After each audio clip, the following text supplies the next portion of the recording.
والصلاة والسلام على سيدنا رسول الله وعلى آله وصحبه ومن والاه أما بعد. கணியத்திற்குரிய அல்லாஹ்வின் நல்லடியார்களே, அல்லாஹ்வுடைய பேரருள் திருமறையினுடைய 10 ஜுஸூகளை நிறைவு செய்திருக்கிறோம். 3இல் ஒரு பகுதியை நாம் இன்றைக்கு நிறைவு செய்திருக்கிறோம். இன்றைக்கு சூரத்துல் அன்ஃபால் மற்றும் சூரா தௌபா ஓதப்பட்டது.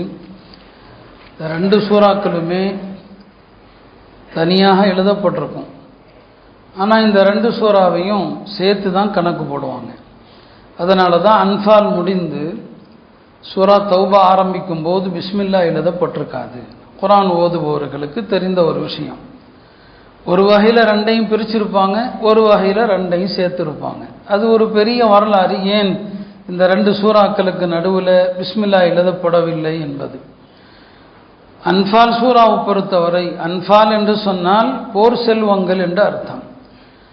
பத்ர் போர் முடிந்த பிறகு போர் செல்வங்களை எப்படி பிரிப்பது என்பதில் சஹாபாக்கள் ஒவ்வொருவரும் எங்களுக்கே சொந்தம் என்று உரிமை கொண்டாடினாங்க, ஒவ்வொரு அணியும்.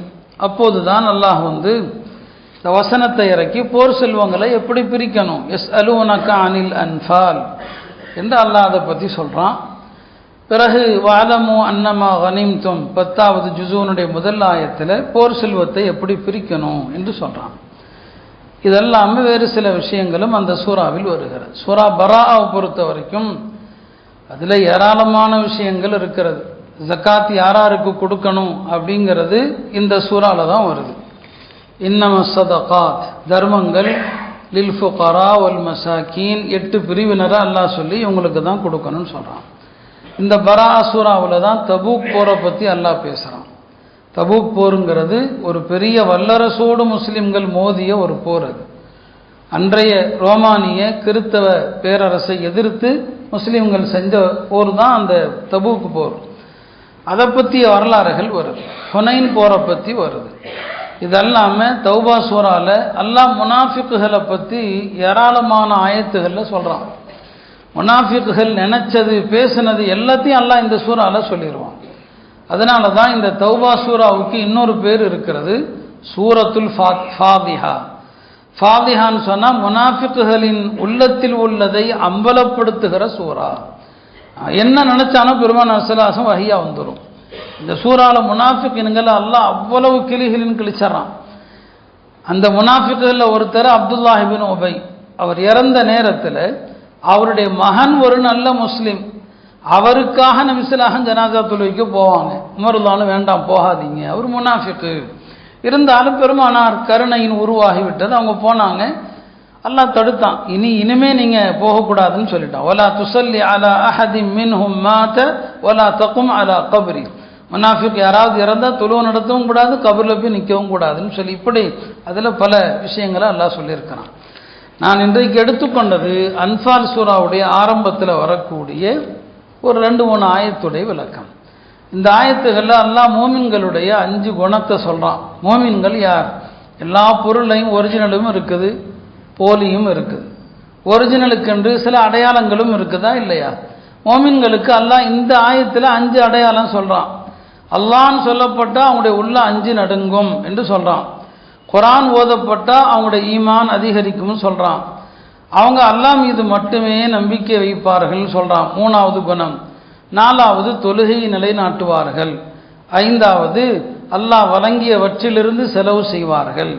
சொல்லிட்டு அல்லாஹ் சொல்கிறான், உலாயிக ஹுமுல் முஃமினூன ஹக்கா. இவங்க தான் நிஜமா முஸ்லிம்கள், இவங்க தான் உண்மையான முஸ்லிம்கள். இவர்களுக்கு லஹும் தரஜாத்துன் இன்த ரப்பிஹிம், அல்லாஹ்ட்ட பல படித்தரங்கள் உண்டு, அவர்களுக்கு மன்னிப்பு உண்டு, ரிஸ்குன் கரீம், கண்ணியமான வாழ்வாதாரம் உண்டுன்னு சொல்கிறான். இந்த 5 பற்றி தான் முதல்ல சொல்ல போகிறோம். அல்லாஹ்வுடைய உண்மையான மோமின்களுடைய முதல் அடையாளம் என்ன? இதா துக்கிரல்லாஹு வஜிலத் குலூபுஹும். அல்லாஹ் என்று சொல்லப்பட்டால் அவர்களது உள்ளங்கள் 5 நடுங்கும் சொல்கிறான். அல்லாஹுங்கிற இந்த வார்த்தை இருக்குது அல்லவா, எவ்வளவு மகத்துவம் நிறைந்த வார்த்தை. அல்லாஹுங்கிற வார்த்தையினுடைய மகத்துவத்தை பற்றி மணிக்கணக்கில் நம்ம சொல்லலாம். அல்லாஹ்வுடைய திருநாமங்களில் ஈடு என இல்லாத வார்த்தை அல்லாஹ் என்ற வார்த்தை தான். உலமாக்கள் சொல்லுவாங்க, அல்லாஹ்ங்கிற இந்த திருநாமம் அதற்கு எந்த மொழியிலும் அதற்கு சரியான மொழிபெயர்ப்பு செய்ய முடியாது. அது ஆண்பாலும் அல்ல, பெண்பாலும் அல்ல, ஒருமையும் அல்ல, பன்மையும் அல்ல. அதற்கு ஈடு இணையாக எந்த சொல்லும் இல்லை. அல்லாஹ். உலகத்தில் யாரும் தன்னை அல்லான்னு மட்டும் சொல்லிக்கிட்டதில்லை. அல்லான்னு யாரும் சொன்னதில்லை. அல்லாவை தவிர வேற யாருக்கும் இந்த பெயர் சூட்டப்பட்டதும் இல்லை. இந்த வார்த்தையை நாம் எவ்வளவு சாதாரணமாக தவறாக எடுக்கிறோம். அல்லாஹ்னு சொல்லப்பட்டால் பயம் வருதா நமக்கு? பாங்கு சொல்லப்படுது, ஒவ்வொரு நாளும் அல்லாஹ் என்று சொல்லப்படுது. இந்த ஆயத்துப்படி பார்த்தா அல்லாஹ்னு சொல்லப்பட்டாலே வஜிலத் குலூபுஹும், உள்ளங்கள் நடுங்கணும். ஆனால் நம்ம அந்த நடுக்க நமக்கு வருதா என்ன? ஒவ்வொரு நாளும் தொழுகையில் அல்லாஹு அக்பர் என்று சொல்கிறோம். இப்போ இந்த நாமத்தை கேட்கும்போது பயம் வரணும், உள்ளத்தில் அச்சம் வரணும். அல்லாஹ்னு சொன்னதும் ஒரு மனுஷன் பாவம் செய்ய போறானா அல்லாஹ் அப்படின்ட்டா உடனே பாவத்தை விட்டார். அதில் உமருல்லாவுடைய காலத்தில் ஒரு வாலிபர் இருந்தார், ஒரு வணக்கசாலியாக இருந்தார். அவர் மீது ஒரு பெண்ணுக்கு ஒரு ஆசை வந்துருச்சு. அந்த வாலிபரை அந்த பெண் துரத்தி கொண்டே இருக்கிறாங்க, அவர் தப்பித்து கொண்டே இருக்கிறாரு. ஒரு நாள் அந்த வாலிபருடைய வீட்டுக்கே அந்த அம்மா போயிடுது. அந்த பெண்மணி அந்த வாலிபருடைய வீட்டுக்கே சென்று விடுகிறார். அந்த வாலிபருக்கும் அந்த பெண்ணை பார்த்ததும் மனசுல ஒரு மயக்கம் வந்தாலும் அவருக்கு அல்லாஹ்வுடைய ஞாபகம் வருது.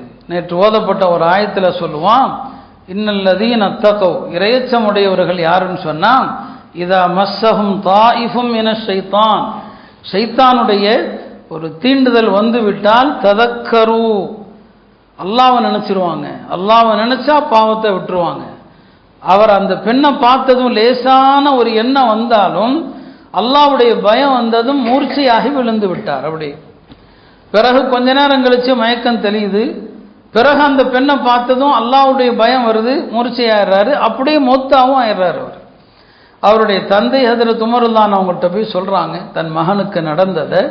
ஹஜ்ரத் உமர் அவர்கள், இவர் உண்மையிலுமே அல்லாஹ்வை அஞ்சி அல்லாஹ்வுக்காக ஷஹீதானவர் என்று அவருடைய அடக்கத்தில் பங்கெடுத்து அவருடைய கபரில் அவரை அடக்கி மூடின பிறகு உமர் அவர்கள் ஒரு ஆயத்தை ஓதுனாங்க, ஒலிமன் ஹாஃப மகாம ரப்பிஹி ஜன்னதான், அல்லாஹ்வுடைய சன்னிதானத்தை அஞ்சி அல்லாஹ்வுடைய சன்னிதானத்தில் நிற்க வேண்டுமே என்று அஞ்சி யார் பாவத்தை கைவிட்டார்களோ அவருக்கு 2 சொர்க்க சோலைகள் உண்டு அப்படின்னு இந்த ஆயத்தை ஹஜ்ரத் உமர் ஓதுறாங்க. கபரில் அடக்கப்பட்ட அந்த வாலிபர் கபருக்குள்ள இருந்து பதில் சொல்கிறார், உமரே அந்த 2 சொர்க்கத்தையும் அல்லாஹ் எனக்கு வழங்கி விட்டான். அந்த 2 சொர்க்கத்தையும் அல்லாஹ் எனக்கு வழங்கி விட்டான் என்று கபருக்குள் இருந்து அந்த வாலிபர் சொல்றார். இதெல்லாம் நல்லடியார்களுக்கு நடக்கிற ஒன்று தான், ஆச்சரியப்படுறதுக்கு எதுவுமே கிடையாது. நம்ம காலத்தில் அந்த மாதிரி விலாயத்துடைய தரஜா உள்ளவர்கள் ரொம்ப குறைஞ்சிட்டாங்க. இல்லைன்னா கபூரில் அல்லாஹ்வுடைய நல்லடியார்களுக்கு நடந்த அதிசயங்கள் எல்லாம் கொஞ்சம் இல்லை. அப்போ என்ன, அந்த பெண் முன்னால் இருந்தும் அல்லாஹ்வுடைய அந்த பயம்தான்.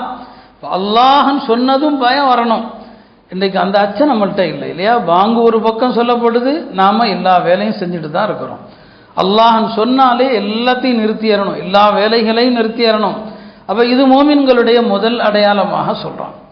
2வது அடையாளம் என்ன சொல்கிறான், இதா துலியத் அலைஹிம் ஆயாத்து, அவர்களுக்கு அல்லாஹ்வுடைய வசனங்கள் ஓதப்பட்டால் ஜாதத்துஹும் ஈமானன், ஈமான் அதிகரிக்கும், ஈமானும் கூடும் குறையும் என்று உலமாக்கள் சொல்லுவாங்க. அல் ஈமான் யஸீது வ யன்குஸ், ஈமான் கூடும் குறையும். குர்ஆனை கேட்க கேட்க ஈமான் கூடணும். நாம் தினசரி சுமார் 100 வசனங்களுக்கு மேலே ஓதுறோம் இல்லையா? 100 வசனங்களுக்கு மேலே நாம் கேட்குறோம். குர்ஆனை ஓதுறது ஒன்று இருக்குது, திலாவத்து செய்கிறது ஒன்று இருக்குது. சாதாரணமாக வாசிப்பதற்கு பெயர் கிராஅத், சாதாரணமாக வாசிக்கிறது. எந்த புக்கை படித்தாலும் கரான்னு சொல்லலாம்.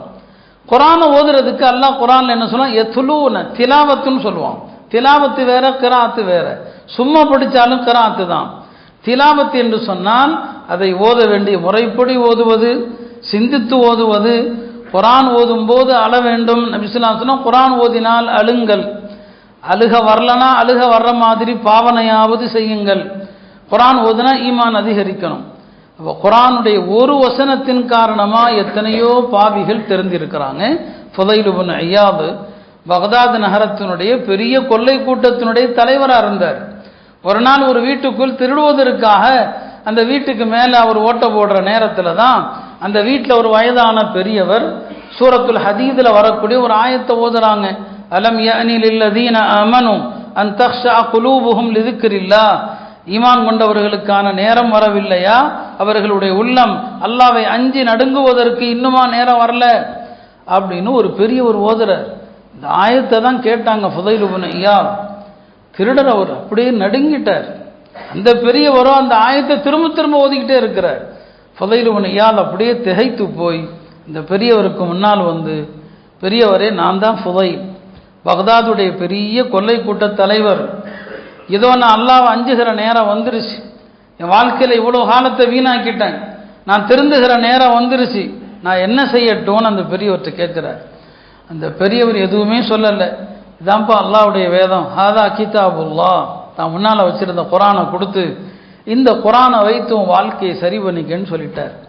அவ்வளோதான். அவ்வளோ காலம் கொள்ளை கூட்ட திருடனாக இருந்தவர் குரானை வாங்கிட்டு அப்படியே பக்தாதிலிருந்து நடந்தார் மக்காவுக்கு. சொன்னார், இனி என் வாழ்க்கை முழுக்க நான் மக்காவிலேயே இருக்க போகிறேன்னு சொல்லிட்டார்.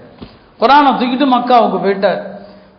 காலம் பூரா நான் மக்கா மதீனால தான் இருப்பேன்னு சொல்லி போயிட்டார். அங்கே இருந்ததுனால அவருக்கு பேரே இமாமுல் ஹரமைன். அவர் ஒன்றும் தொழுகையில இமாமாலாம் இல்லை, மக்கா மதீனால போய் உட்கார்ந்து மக்களுக்கு வழிகாட்ட பெரிய வணக்கசாலிகள் ஆயிட்டார் ஃபுதைல் இப்னு இயாத். ஒரு வசனம் போதும் ஒரு மனிதனை திருத்துவதற்கு. உள்ளம் பக்குவப்பட்ட உள்ளமா இருந்தால் ஒரு ஆயத்து போதும். இந்த ஒரு ஆயத்து அவரை திருத்துச்சு. எத்தனையோ முஸ்லீம் அல்லாதவர்கள் ஒரு ஆயத்து ஒரு சூறா வச்சு முஸ்லீம் ஆனாங்க.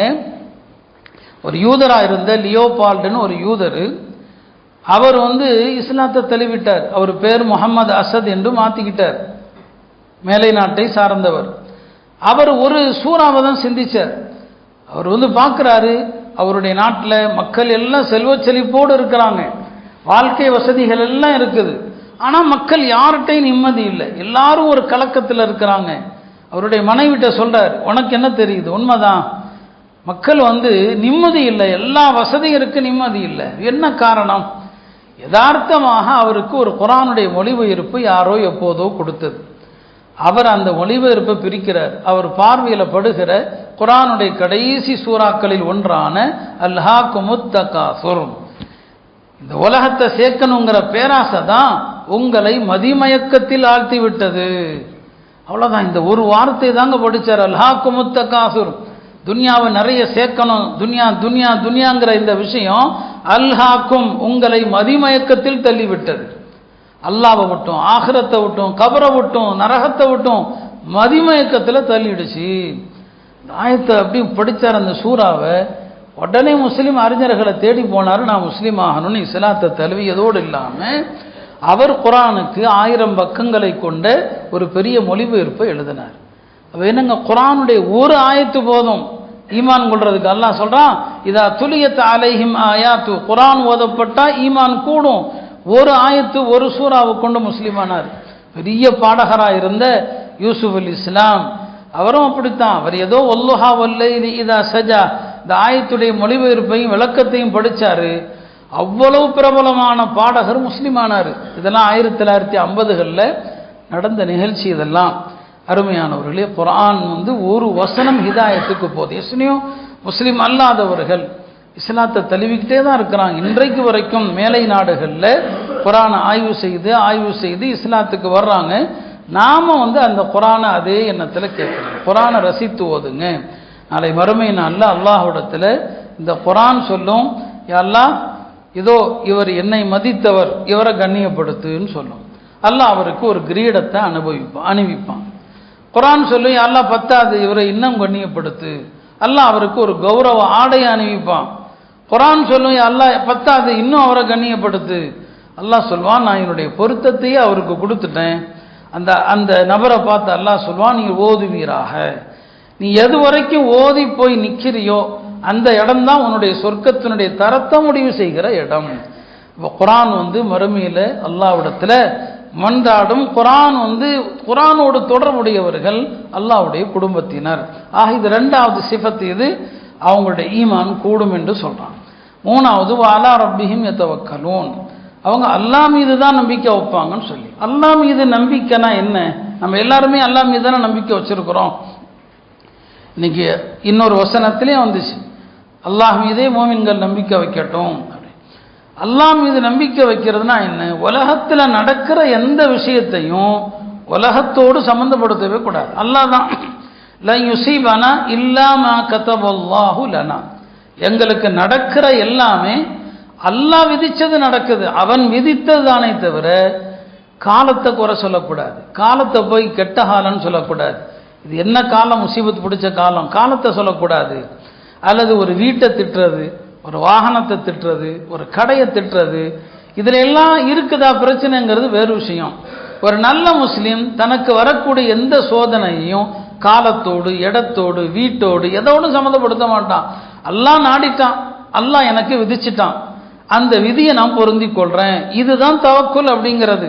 அப்போ உலகத்தில் நடக்கிற எந்த விஷயத்தையும் உலக பொருளோடு சேர்க்காம அல்லாஹ் நாடி விட்டான், நான் பொருந்தி கொண்டேன் என்று சொன்னால் இதற்கு பேர் தான் தவக்குல். இதுதான் குர்ஆன்ல ஹஸ்பி அல்லான்னு சொல்றது. இதெல்லாம் அதை எது நடந்தாலும் சரி அல்லாஹ் நாடிட்டான். இப்ராஹிம் அலைஹிஸ்ஸலாமுக்கு நெருப்பு அதாவது குளிர்ச்சியா ஏன் மாறுச்சு எல்லாம் சொல்லுவாங்க. அவங்க சொன்ன ஒரு வார்த்தை நெருப்பு குண்டத்தில் போடப்படும் போது ஹஸ்பி அல்லான்னு சொன்னாங்க. இப்னு அப்பாஸ் சொல்லுவாங்க, இந்த ஹஸ்பி அல்லாங்கிற ஒரு சொல்லு தான் அந்த நெருப்பை குளிராக மாத்துச்சு. இப்ராஹிம் அலைஹிஸ்ஸலாம் சொன்ன உறுதியோடு நாமும் சொன்னால் அதே மாற்றத்தை பார்க்கலாம் இல்லையா? நம்ம அரசாங்கம் பல அச்சுறுத்தல்களை நமக்கு தருது, பல சட்டங்கள்ல. நீங்க அது செய்தியா படிக்காதீங்க. மத்திய அரசாங்கம் முஸ்லிம்களுக்கு எதிராக ஒரு சட்டத்தை போடுது, ஹஸ்பி அல்லான்னு சொல்லுங்க. அந்த மாதிரி ஒரு செய்தியை படிச்சா இதை நீங்க சொல்லணும், எல்லா முஸ்லிம்களும் இந்த நம்பிக்கைக்கு வந்துட்டாங்க, அல்லாஹ்வுடைய உதவி வரும். இதான் அலா ரப்பிஹிம் யதவக்கலூன். இது மூணாவது சிபத். நாலாவது என்ன சொல்றான்? யுகீமுனஸ் ஸலா, தொழுகையை கரெக்டா நிறைவேற்றுவாங்க. அது தொழுகைங்கிற டாபிக்லாம் நான் இப்போ போக விரும்பல. ஐந்தாவது வமிம்மா ரஸக்னாஹும் யுன்ஃபிகூன், அல்லாஹ் வழங்கியவற்றிலிருந்து செலவு செய்வாங்க. அருமையானவர்களே, செலவு செய்யறது பணக்காரர்களுடையது மட்டும் அல்ல, எல்லாரும் செலவு செய்யணும், ஏழைகளும் செலவு செய்யலாம். இன்றைக்கு ஓதப்பட்ட வசனத்தில் அல்லாஹ் அதையும் சொல்றான். தபூக் போருடைய நேரத்தில் பெருமானார் ஸல்லல்லாஹு அலைஹி வஸல்லம் உதவி செய்யுங்கன்னு சொல்றாங்க. உதவி செய்யுங்கன்னு சொன்னா பணக்காரர்கள் அவர்கள் தகுதிக்கு கொடுக்குறாங்க. அப்துர் ரஹ்மான் இப்னு அவுஃப் கொடுத்தாரு, 4000 திர்ஹம் கொடுத்தாருங்க. 4000 திர்ஹம்னா கணக்கு போட்டு வரணும்னு நினைச்சேன். ஒரு திர்ஹம் என்பது 3 கிராம் வெள்ளி. 3 கிராம் வெள்ளி. 4000 திர்ஹத்தை 3 கிராம்ல நீங்க பெருக்கி பாருங்க, இன்றைய மதிப்பு போட்டு பாருங்க, அவர் எவ்வளவு கொடுத்துருப்பாரு. ஒரு பணக்கார உண்மையான கொடை வள்ளல் யாருன்னா தேவையில்லவர்களுடைய தேவையை மொத்தமா நிறைவேற்றணும். ஒரு பணக்காரர் இடத்துல ஒரு ஏழை மருத்துவ செலவுக்கு வர்றாரா, 5000 ரூபா 10000 ரூபா கொடுக்க கூடாது. உனக்கு எவ்வளவு செலவு? 1 லட்சம் ரூபாயா? 1 லட்சத்தை கொடுக்கணும், இன்னொரு தட்ட போகாத, நான் தர்றேன். ஒரு பணக்காரர் இடத்துல ஒரு சமுதாயத்தினுடைய காரியத்துக்கு வர்றாங்களா, எவ்வளவு செலவு? நான் தர்றேன். ஒரு பள்ளிவாசல் வசூலுக்கு வர்றாங்களா, எவ்வளவு பட்ஜெட்டு? நான் தர்றேன், வேற யார்ட்டையும் போகாதீங்க. இவர் தான் பணக்காரர். சஹாபாக்கள் அப்படிதான் இருந்தாங்க, இப்படிதான் கொடுத்தாங்க. அப்ப அப்துர் ரஹ்மான் இப்னு அவுஃப் கொடுக்கிறாரு, 4000 திர்ஹம் கொடுக்கிறார். ஆசிம் பின் அதிங்கிற ஒரு சஹாபி, அவர் 100 வசக்கு பேரிச்சம்பழத்தை கொடுக்கிறார். 100 வசக்குங்கிறது கிட்டத்தட்ட 2000 டன். கிட்டத்தட்ட என்னங்க 2000 டன். அப்ப யோசிச்சு பாருங்க, 100 வசக்கு பேரிச்சம்பழத்தை கொடுக்கிறார். மதிப்புல, பண மதிப்புல இன்னைக்கு எவ்வளவு வரும் கணக்கு போட்டு பாருங்க. அப்ப இதுதான் இருக்கிறவங்க அள்ளி கொடுக்கணுமே தவிர, இன்னைக்கு அந்த உள்ளம் படைத்த பணக்காரர்கள் இருக்கிறாங்க, ரொம்ப அரிதா போயிட்டான், ரொம்ப ரொம்ப அரிது. இது அல்ல பணக்காரருடைய அடையாளம். தன்னை நாடி வந்தால் அவருடைய தேவையை அள்ளி கொடுத்து நிறைவேற்றணும். வமிம்மா ரஸக்னாஹும், நாம் கொடுத்ததை செலவு பண்ணுவாங்க. ஏழை சஹாபாக்களும் செலவு பண்ணாங்க. ஒரு சஹாபி எல்லாரும் கொடுக்குறாங்களே அப்படின்னு அவருக்கு கவலை. ராத்திரி ஒருத்தர்கிட்ட போய், ஒரு பெரிய பணக்காரர்கிட்ட போய் கூலி வேலை செய்கிறார். கூலி வேலை செஞ்சா அவருக்கு 2 சா கூலியா கிடைக்கும். சான்னு சொன்னா மதீனாவுடைய மரக்கா. நம்முடைய கிலோகிராம் கணக்கில் பார்த்தீங்கன்னா 2 சாங்கிறது சுமார் ஒரு 6.5 கிலோ, 6.5 கிலோ தான் 2 சா. அவர் என்ன செய்யறார், 2 சா கூலியா கிடைச்சது. ராத்திரி பூரா வேலை செஞ்சு காலையில் 1 சா தனக்கு வச்சுக்கிட்டாரு. நபி ஸல்லல்லாஹு அலைஹி வஸல்லம் கிட்ட வந்து 1 சா யா ரசூலல்லாஹ் இந்தாங்க என் சார்பா வச்சுக்குங்கன்னு சொல்லி பெருமானாரும் வாங்கிட்டாங்க. சில முனாஃபிக்குகள் கேலி பண்ணான், இவர் 1 சா கொடுத்து தான் அல்லாஹ்வுடைய மார்க்கம் வளரப்போகுதான்னு சொல்லி. அல்லாஹ் ஆயத்தை இறக்கி வச்சு. நான் சொன்னேன்னா இல்லையா, அவன் பேசுனது பூரா அல்லாஹ் சொல்லிட்டான். அல்லதீன யல்மிசூன், சதகா செய்யக்கூடியவர்களை கிண்டல் செய்கிற முனாஃபிக்குகள், அல்லாஹ் அவர்களை கிண்டல் செய்கிறான். சஹிர் அல்லாஹு மின்ஹும். அப்ப என்னங்க, ஏழைகளும் செலவு செய்யலாம், அவரவருடைய தகுதிக்கு அவர்கள் செலவு செய்ய முடியும், யாருக்கு எவ்வளவு முடியுமோ அவ்வளவு செலவு செய்யறதா. இந்த 5 குணங்கள் அல்லாஹ்னு சொன்னா பயம் வரணும், குர்ஆன் ஓதப்பட்டா ஈமான் அதிகரிக்கணும், அல்லாஹ்வை சார்ந்திருக்கணும், தொழுகையை கரெக்டாக நிறைவேற்றணும், நம்மிடம் இருப்பதை பிறருக்கு கொடுத்து உதவணும். இந்த 5 குணங்களை கொண்டவர்கள் உலாயிக ஹுமுல் முஃமினூன ஹக்கா, இவங்க தான் உண்மையான மோமின்கள். லஹும் தரஜாத், சொர்க்கத்தில் இவர்களுக்கு பல படித்தரங்கள் இருக்குது. சொர்க்கத்தில் ஒரே படித்தரம் அல்ல, நபி ஸல்லல்லாஹு அலைஹி சொன்னாங்க சொர்க்கத்தில் 100 படித்தரம் இருக்குதான். 2 படித்தரங்களுக்கு இடையில் உள்ள வேறுபாடு என்பது வானத்திற்கும் பூமிக்கும் இடையில் உள்ள வேறுபாடு. ஒரு சொர்க்கம் அதில் உள்ள எல்லாமே வெள்ளியா இருக்கும், ஒரு சொர்க்கம் அதில் உள்ள எல்லாமே தங்கமாகவே இருக்கும். நபி ஸல்லல்லாஹு அலைஹி சொன்னாங்க எல்லாமே தங்கமாக இருக்கும் இல்லையா. ஒரு சொர்க்கம் இருக்குது, அதில் உள்ள இருந்து பார்த்தா வெளியில உள்ளதெல்லாம் தெரியும், வெளியில உள்ளதை பார்த்தா உள்ள உள்ளதெல்லாம் தெரியும். அது முழுக்க முழுக்க கண்ணாடியில் செய்யப்பட்ட சொர்க்கம். அப்போ ஒரு கிராமவாசி கேட்டார், யார ரசூலல்லாஹ் இந்த சொர்க்கம் யாருக்கு கிடைக்கும்னு சொல்லி. பெருமானார் சொன்னாங்க, அந்த சொர்க்கம் லிமன் அதாவல் கலாம், அழகாக பேசுபவர், வஅத்அமத்ஆம் உணவளிக்கக்கூடியவர், வசாம நோன்பு வைக்கக்கூடியவர், வசல்லா பில்லைலி வன்னாசு நியாம் மக்கள் தூங்கும்போது ராத்திரி எழுந்து தொழக்கூடியவர், இவருக்கு தான் அந்த கண்ணாடி சொர்க்கம் என்று நபி ஸல்லல்லாஹு அலைஹி வஸல்லம் சொன்னாங்க. ஆக சொர்க்கம் அவ்வளோ படித்தரங்கள் கொண்டது. சொர்க்கத்தில் இளமை தான், யாருக்கும் ஒதுமை இல்லை. சொர்க்கத்தில் நீங்கள் போடுற ட்ரெஸ்ஸு இத்து போகாது, அழுக்காகாது இல்லையா, இத்து போகாது, அழுக்காகாது. சொர்க்கத்தை பற்றி அவ்வளோ விஷயங்களை அல்லாஹ் சூரா வாக்கியால சொல்கிறான், சூரத்துர் ரஹ்மான்ல சொல்கிறான். அவன் அந்த சொர்க்கம் பல படித்தரங்கள், அந்த படித்தரங்கள் அவரவருடைய அமல்களுக்கு ஏற்ப உண்டு என்பதாக சொன்னான். ஒரே ஒரு சம்பவத்தை சொல்லி முடிவு செய்கிற, இந்த சூராவுடைய ஆரம்ப வசனத்தோடு சம்பந்தப்பட்டது. ஒரு நாள் நபி ஸல்லல்லாஹு அலைஹி வஸல்லம் அவங்க தோழர்களோடு அமர்ந்திருக்கும் போது திடீரென சிரித்தாங்க நபி ஸல்லல்லாஹு அலைஹி வஸல்லம். அப்போ சஹாபாக்கள் கேட்டாங்க, சில ரிவாயத்துகள் ஹஜ்ரத் உமர் ரலியல்லாஹு அன்ஹு கேட்டாங்கன்னு வருது, யா ரசூலுல்லாஹ் எதற்காக சிரித்தீர்கள் என்று. அப்போ நபி ஸல்லல்லாஹு அலைஹி வஸல்லம் சொன்னாங்க, என்னுடைய உம்மத்தில் 2 பேர் எனக்கு காட்டப்பட்டாங்க, அந்த 2 பேரும் அல்லாஹுக்கு முன்னால முழந்தாலிட்டு மண்டியிட்டு அமர்ந்திருக்கிறாங்க.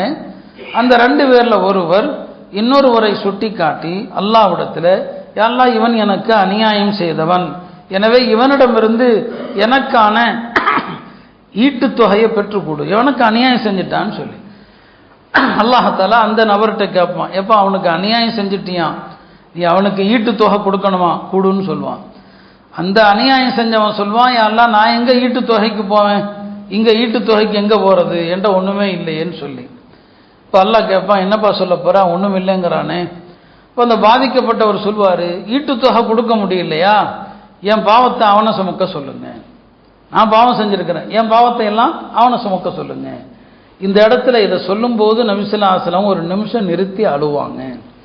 சொன்னாங்க, அந்த நாளில் எல்லா மனிதர்களும் நினைப்பான் தாம் பாவத்தை யாராவது சுமக்க மாட்டானா, அந்த நிலைக்கு உங்களை நீங்கள் வச்சுக்காதீங்கன்னு சொல்லி அந்த இடத்துல அழுகுவாங்க.